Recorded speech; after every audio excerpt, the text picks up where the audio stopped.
Kung nabitin kayo kanina sa toy review natin tungkol dun sa Optimus Prime bootleg, meron akong ginawang part 2, no? So, ako rin, aminado, medyo bitin din ako dun sa ginawa ko kanina. So, this time, I would want to feature the comparisons between the other toys here.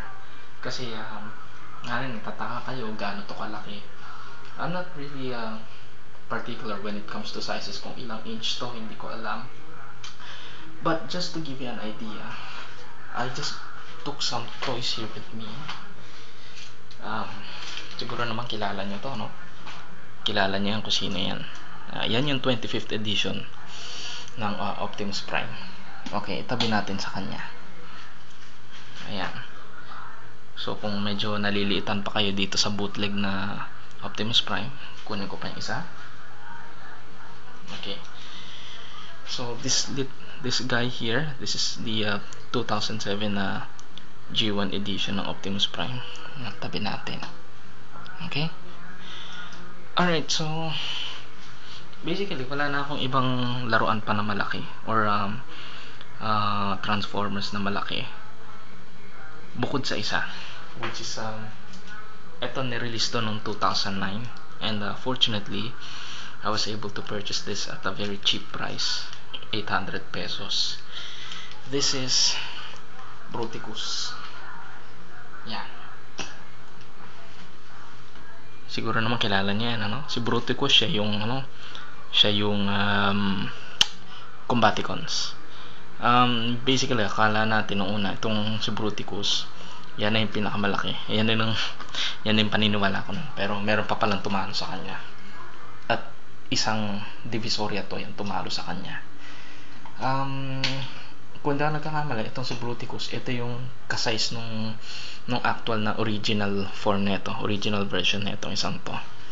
And of course, when it comes to articulation, yung mga parts niya, yan, okay naman eh.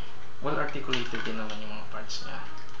Okay, so you can pose it, you can make many poses here, but of course with caution, kasi of course considering na ito hindi naman original, you have to be careful with doing some poses here.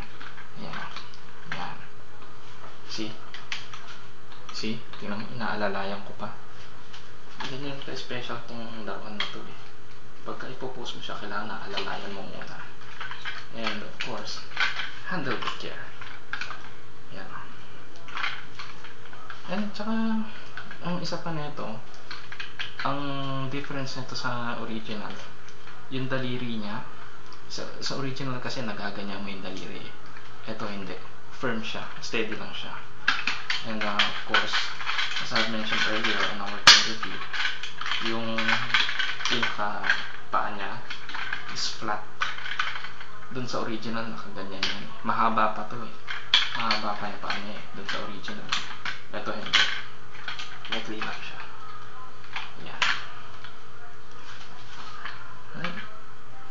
Okay, so as I was saying earlier, kung paano puntahan yung store na yun sa Divisoria, I would suggest you take the kung galing kang Abad Santos or Recto at bababa ka na doon sa main road ng Divisoria,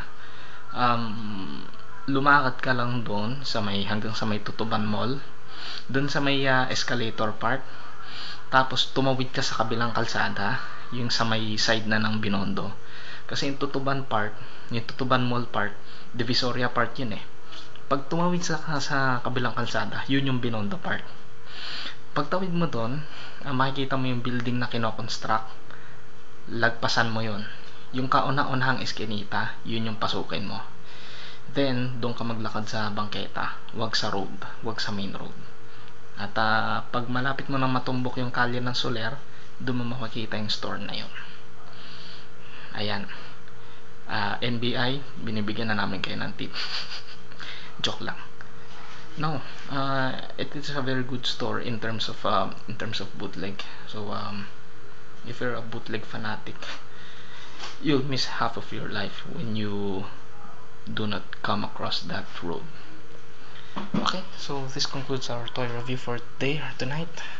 I hope you enjoyed our special presentation here. And there we go. Yan.